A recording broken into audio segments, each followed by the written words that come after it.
Assalamualaikum warahmatullahi wabarakatuh. Di sini kami kelompok 4 akan mempresentasikan mata kuliah Etika Profesi Guru yang berjudul Keterampilan dalam Proses Pembelajaran.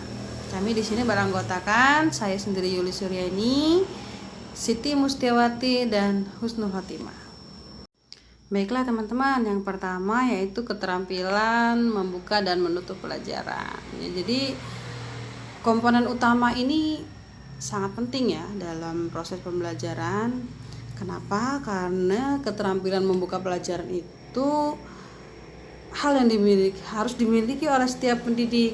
Tujuannya agar siswa yang akan diajar itu mereka siap mental ya. Kemudian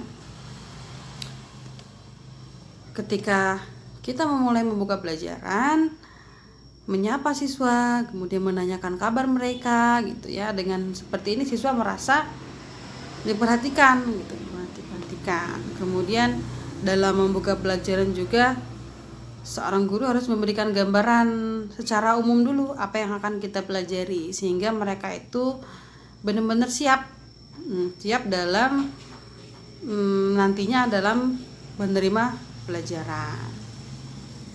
Kemudian yang kedua, setelah keterampilan membuka, tentunya ada keterampilan menutup. Ya, keterampilan menutup itu kegiatan yang dilakukan oleh guru untuk mengakhiri inti dari pelajaran. Ya, biasanya kalau yang sering kita lihat itu ketika seorang guru mengakhiri pelajaran, guru mereview kembali, gambaran apa tadi yang sudah dipelajari, kemudian memberikan gambaran yang akan datang gitu. Yang akan datang apa yang akan kita pelajari gitu. Tujuannya itu tadi agar siswa mudah mengingat kembali apa yang sudah dipelajari, kemudian siswa tentunya akan siap mental untuk nantinya melanjutkan pelajaran ke berikutnya. Itu adalah keterampilan untuk membuka dan menutup pelajaran agar siswa itu siap mental, intinya siap mental dalam menerima pelajaran. Kemudian keterampilan selanjutnya itu keterampilan yang harus dimiliki oleh seorang guru, yaitu keterampilan penguatan. Ya, apa sih sebenarnya fungsi dari keterampilan penguatan? Ya, tentunya dalam keterampilan penguatan ini hal yang positif yang diberikan oleh seorang guru untuk menyenangkan peserta didik. Nah, menyenangkan dalam artian misalnya berupa pujian, berupa hadiah, kemudian berupa penghargaan. Ya, lebih dikenal dengan apresiasi ya. Kemudian tanda penghargaan ini juga bertujuan untuk memperkuat tingkah laku anak-anak ya yang sudah baik, atau juga sebagai suatu keterampilan yang memberi penguatan berupa respon positif dari guru kepada anak didik yang telah melakukan suatu perbuatan baik. Intinya kita apresiasi ketika seorang siswa sudah berhasil melakukan pencapaian pembelajaran, atau mungkin seorang siswa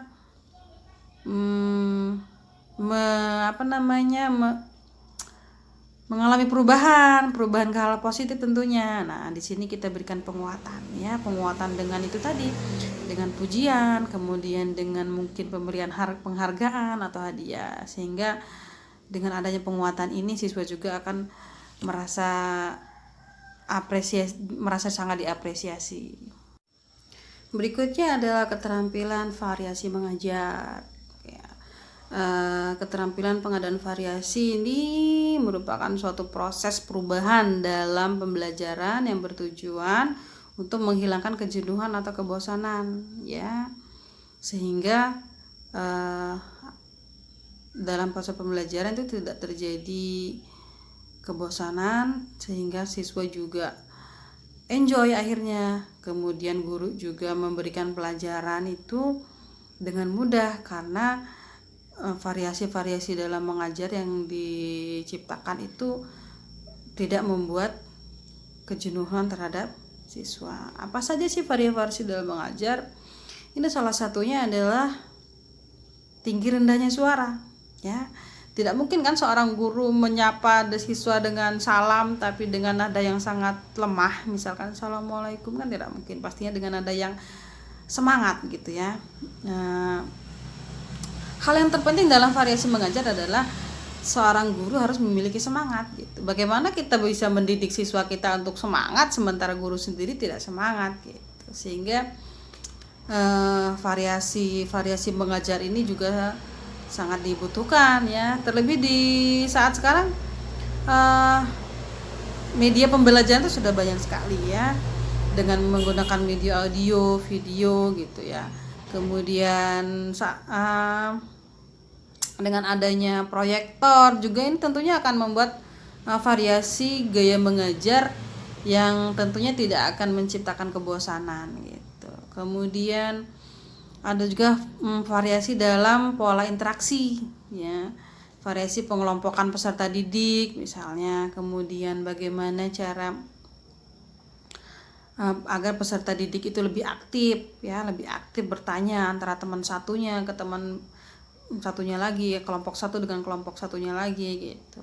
Kemudian variasi tempat pelajaran juga mempengaruhi, ketika siswa mulai jenuh di dalam ruangan gitu ya kita cari gitu. Seorang guru juga harus memiliki ide, misalnya dengan belajar di luar ruangan, di taman atau di tempat yang tidak di situ-situ saja gitu. Kemudian juga hal ini tentunya akan membuat suasana belajar juga lebih menyenangkan gitu. Kemudian hubungan antara siswa dan guru juga lebih dekat, lebih akrab gitu ya.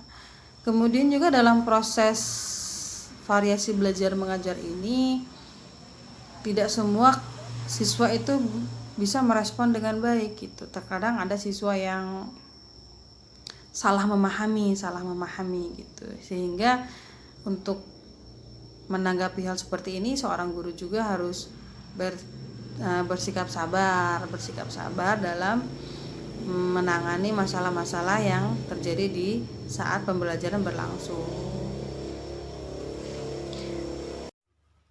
Bismillah. Untuk selanjutnya, yang keempat, keterampilan menjelaskan. Keterampilan menjelaskan dalam pengajaran adalah penyajian informasi secara lisan yang diorganisir dengan sistematis untuk menunjukkan adanya hubungan antara pesan satu dengan pesan yang lainnya, sehingga tercapailah suatu pemahaman yang diinginkan. Maksudnya keterampilan menjelaskan di sini adalah seorang guru harus memiliki keterampilan dalam menjelaskan materi atau menjelaskan pelajaran yang akan disampaikan. Fungsinya untuk agar siswa atau muridnya itu mudah untuk menangkap atau memahami apa yang disampaikan oleh gurunya tersebut. Untuk selanjutnya, yang kelima, keterampilan bertanya. Keterampilan bertanya merupakan keterampilan yang digunakan untuk mendapatkan jawaban dari orang lain, menuntun proses berpikir murid agar dapat menentukan jawaban yang baik dan memusatkan perhatian murid terhadap masalah yang sedang dibahas. Seorang guru juga harus sering bertanya kepada muridnya, apakah ada materi atau pelajaran yang barusan ibu sampaikan kurang jelas atau belum. Dan ketika siswa itu diberikan satu permasalahan untuk dibahas bersama dan untuk menentukan jawaban yang baik, seorang guru harus juga menentunya bagaimana cara menjawabnya dengan baik, bagaimana cara untuk mendapatkan jawaban itu. Seorang guru harus juga sering mendampingi muridnya, seperti itu. Yang keenam, keterampilan membimbing diskusi. Keterampilan membimbing diskusi adalah suatu keterampilan yang harus dimiliki oleh seorang guru dalam membina, mengarahkan, membimbing juga siswanya pada saat diskusi.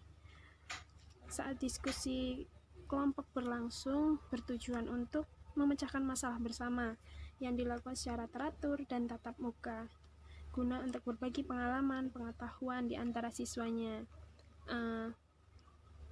Di kelas juga seringkali seorang guru ingin mengetahui potensi bagaimana para muridnya, para siswanya ketika diskusi, bagaimana cara berpikirnya. Seorang guru juga harus membimbing. Tidak mungkin siswanya itu langsung tahu bagaimana sih caranya berdiskusi dengan baik, dengan benar. Guru juga harus membimbing di situ, karena seorang guru pasti lebih memiliki pengalaman daripada muridnya. Untuk saat ini karena tidak bisa tatap muka, kemungkinan juga diskusi dilakukan secara online. Nah, di situ menjadi tantangan tersendiri bagaimana membimbing diskusi secara online.